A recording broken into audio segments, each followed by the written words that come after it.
déjà venu pour notre collectivité de se projeter après un temps de campagne qui n'a pas vraiment séduit, c'est le moins qu'on puisse dire. Une projection à 7 ans, ou presque, c'est d'ailleurs inédit, et l'exercice est d'autant plus ardu que le contexte est préoccupant. Préoccupant, évidemment, le sujet sanitaire l'est, ses conséquences sociales également à venir. Préoccupante aussi nos ressources financières et, plus encore, la question environnementale. À l'occasion de votre installation, vous nous avez dit qu'aucun de vos vice-présidents n'avait spécifiquement en charge le sujet écologique, puisqu'ils l'avaient tous au nom de la transversalité. Nous en acceptons l'augure, à la condition que toutes nos politiques intègrent l'exigence climatique. C'est l'ensemble de notre patrimoine bâtimentaire qui doit faire l'objet d'un plan de rénovation thermique ambitieux. C'est le plan collège qui devra respecter les normes de constructions environnementales les plus exigeantes. C'est aussi notre foncier et notre bâti qui doivent participer au mix énergétique que notre consommation exige. Sur ces sujets, vos propos sont encore modestes. Vous avez développé la question de la mobilité, essentielle dans un département qui recense plus de 2,5 millions de déplacements au quotidien. Nous savons qu'un schéma des mobilités doit être élaboré si nous voulons éviter la thrombose aux abords des agglomérations et, plus largement, si nous voulons réduire les gaz à effet de serre et autres pollutions. De la même manière, le bien manger au sein des collèges ne doit pas être qu'un slogan, mais bien l'occasion d'accompagner les filières de production et les circuits courts. Et d'ailleurs, en la matière, rien ne nous empêche d'être exemplaires et de surperformer les objectifs de la loi. Il ne s'agit donc pas de ne considérer que la ressource, utile bien évidemment, mais de traiter de la manière de nous déplacer, d'occuper l'espace, de l'aménager, bref, de vivre dans l'un. C'est aussi de cette manière que nous devons considérer la jeunesse. Voilà 4 ans que le sujet de la démographie médicale est mis sur la table. Je crois que sans volonté claire et affichée de recruter les médecins dont les patients ont besoin, l'un restera au bas du classement. Les 6 000 habitants que nous accueillons chaque année ne faisant d'ailleurs que renforcer le phénomène de désertification. Et il y a fort à parier que nous en restions là au terme du mandat. L'accueil d'une première année de médecine nous renvoie à une installation à 10 ans, sauf évidemment à attendre beaucoup de la fin d'un numerus clausus au plan national, mais c'est très hypothétique. Et puis, il y a le champ social. C'est une compétence essentielle pour notre collectivité et le budget le plus important depuis l'an dernier. Nous voyons déjà les effets de la crise sociale, des effets qui se manifestent. Nous voyons aussi le vieillissement de la population opéré par le recours toujours plus important aux allocations universelles, toujours non compensées de bonne manière par l'État. La fragilité gagne notre société. Il y a bel et bien un risque de décrochage et nous sommes en première ligne en tant que département pour y faire face. Alors, vous comprendrez que les ambitions nouvelles affichées, aussi louables soient-elles, ne doivent pas nous faire oublier notre cœur de métier. C'est pourtant ce qui semble se dessiner avec l'abandon pour le département de l'accueil social de proximité. Et cela même au moment où vous évoquez une nouvelle relation à l'usager. Chers collègues, je ne serais pas tout à fait étonné que ce sujet vous ait échappé, puisque nous étions en campagne ce printemps, au moment où ce sujet essentiel connaissait des étapes décisives. En peu de mots, il s'agit de faire porter par les maisons France Service, un dispositif d'État, et par les CCAS communaux, l'accueil de toute personne en difficulté sociale. Comment sommes-nous arrivés là ? Le premier stade de la réforme a consisté à réorganiser nos services sociaux voilà 3 ans.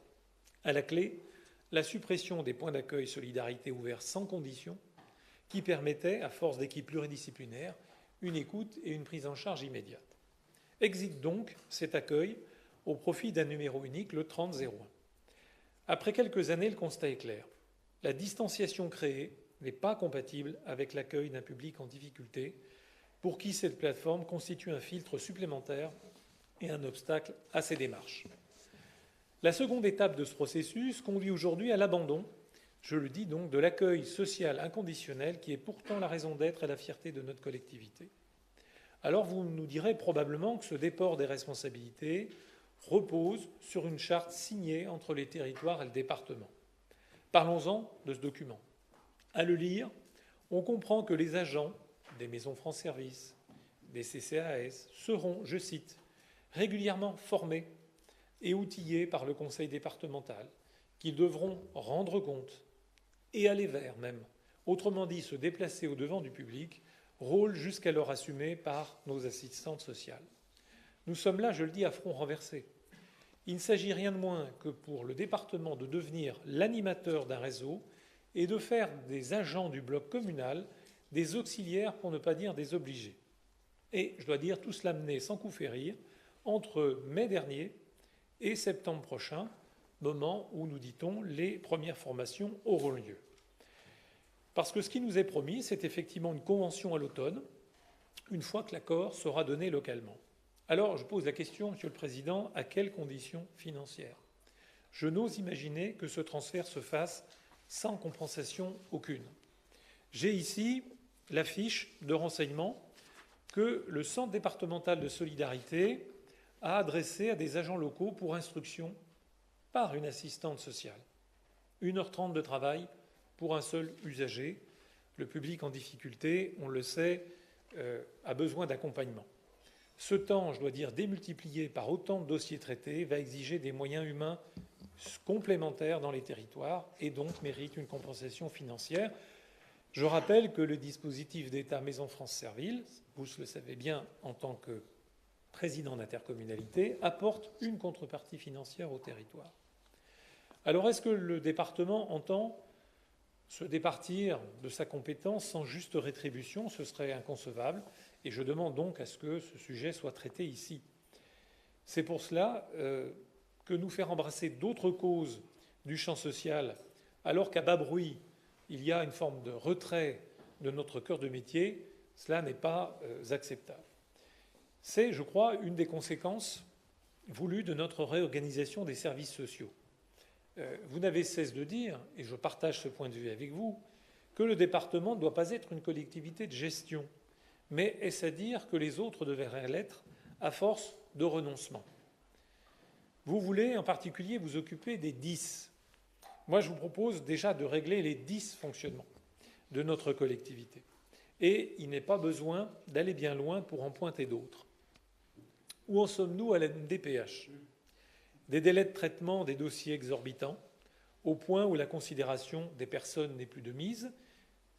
Vous avez dit votre préoccupation sur le sujet, elle est pleinement partagée. Et j'en veux pour preuve un cas qui m'a été donné de connaître très récemment, celui d'une mère soucieuse de sa fille, qui a été malheureusement victime d'un accident vasculaire, qui est elle-même jeune maman. C'est la prestation de compensation du handicap parentalité qui est en cause. Eh bien, vous jugerez de la réponse qui lui a été apportée. Nous ne sommes actuellement pas en mesure de traiter ces demandes, car nous sommes dans l'attente du paramétrage informatique. En effet, le décret du 31 décembre dernier n'a pas permis aux éditeurs et à la Caisse nationale pour la solidarité et l'autonomie de pouvoir anticiper un travail quant à la mise en œuvre. Je tiens évidemment ces références à votre disposition. Voilà de l'ordre à remettre dans la maison, Monsieur le Président, déjà et avant toute chose, parce que les personnes les plus fragiles doivent avoir toute notre considération et cela, évidemment, n'enlève rien à nos efforts pour intégrer chacun par l'activité et le travail. Je m'étonne aussi de ce que vous n'ayez tiré du désintérêt des Indinois pour le scrutin départemental qu'une conséquence d'éducation à la citoyenneté. Il nous faut sans doute être plus pédagogues, c'est vrai, mais avant tout, je crois, associer les habitants aux choix qui les concernent autrement qu'une fois tous les 6 ans. C'est un vaste chantier, nous y sommes prêts, pour peu que vous l'engagiez, et que vous sachiez associer l'ensemble des élus de cette Assemblée. Il en va de l'avenir de notre collectivité en particulier et des départements en général. La route est longue, mais nous ne pouvons pas nous perdre en chemin. Les préoccupations sont telles que notre département ne peut attendre.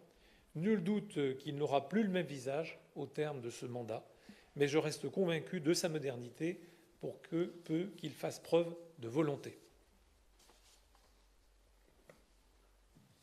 Bien, merci M. Greffet. Je vais faire une première réponse avant de passer la parole à notre président du groupe, Damien Abad.